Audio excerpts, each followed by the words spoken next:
And it's 1 p.m. news update live on Politics and Business TV. Thank you for joining us. I am Abubakar Hajara.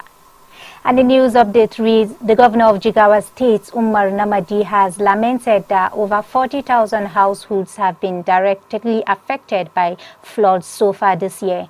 According to the governor, 23 out of 27 local government areas of Jigawa State were badly affected by floods.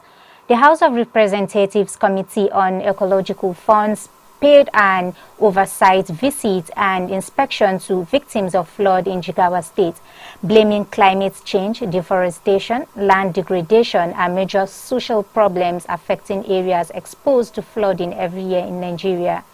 In a statement issued on Wednesday evening by the media aide to the committee chairman on ecological funds, Dr. Aminu Jamilu Magaji said as part of the committee's oversight function, the visit was to see things for themselves and see what the federal government can do to ameliorate the suffering of flood disaster.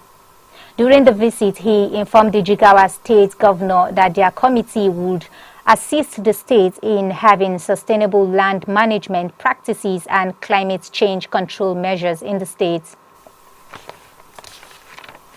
The Nigerian stock market recorded a total domestic transaction value of 2.5 trillion for the first half of the year.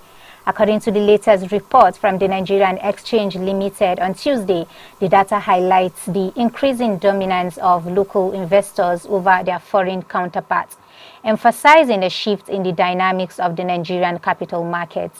The report shows that domestic transactions accounted for 80.68% of the total market activity, while foreign transactions contributed just 19.32%, although foreign participation slightly increased from the 8.62% recorded in the previous year.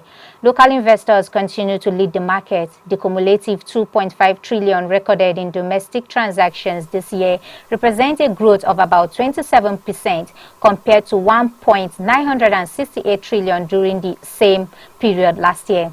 A closer look at the monthly figures revealed variations in transaction volumes throughout the year. In January, domestic transactions stood at 598.41 billion, accounting for 9.8% total market activity. February saw a dip in domestic transaction, falling to 292.7 billion, making up 81.61%. The Anambra State Independent Electoral Commission said it has commenced the recruitment of ad hoc staff for the September 28 local government poll in the state. The commission, in a press statement on Thursday signed by the chairman, Genevieve Osakwe,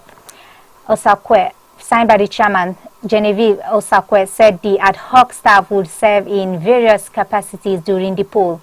Osakwe listed the category of positions available to include local government returning officers, ward collation officers, supervisory presiding officers, poll clerks, and poll orderlies. She stated that applicants for local government returning officers, ward collation officers, supervising presiding officers, and presiding officers should be submitted to ANSIC headquarters, Akwa, while applications for poll clerks and poll orderlies are to be submitted at ANSIC local government offices in all the 21 local government areas in the state. The deadline for submission of the application was given as August 25th. And on the foreign space, United States prosecutors have charged a New York resident who took part in the Chinese pro-democracy movement that resulted in the 1989 Tiananmen Square crackdown with spying for China. The Department of Justice said on Wednesday that Yuan Juntang was charged with acting as an agent for China's Ministry of State Security from 2018 to 2023 and making materially false statements to the Federal Bureau of Investigation. Yuan Jun had provided the MSS, the country's principal intelligence agency, with information on individuals and groups viewed as potentially adverse to China's interests, including prominent U.S.-based Chinese democracy activists and dissidents, the DOJ said in a statement. The 67-year-old had used a particular account, encrypted chats, text messages, audio and video calls to relay information to his handler, said the statement. He had later falsely claimed to FBI officials that he was no longer able to access the email account. Yuan Jun, a native of China's northeastern Jilin province, had been sentenced by the Chinese authorities to 20 years in prison for taking part in the 1989 democracy movement that resulted in the deadly Tiananmen Square crackdown in Beijing, serving 8 years before being released. And finally, on sport, England will face India in the first ever women's test match to be held at Lord's in 2026. It will be England's first home test since the 2023 Ashes, when Australia won at Trent Bridge.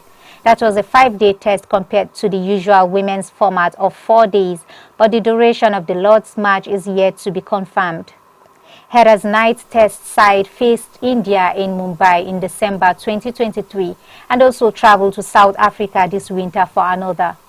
They will also play a test during the away Ashes tour of 2025, which will be hosted at the Melbourne Cricket Ground. Women's tests are played rarely, usually as one-off tests scheduled into a longer white ball series. But India have recently shown a desire for more tests, having faced England, South Africa and Australia in the last 3 years. Captain Knight is England's most experienced test player with 12 caps.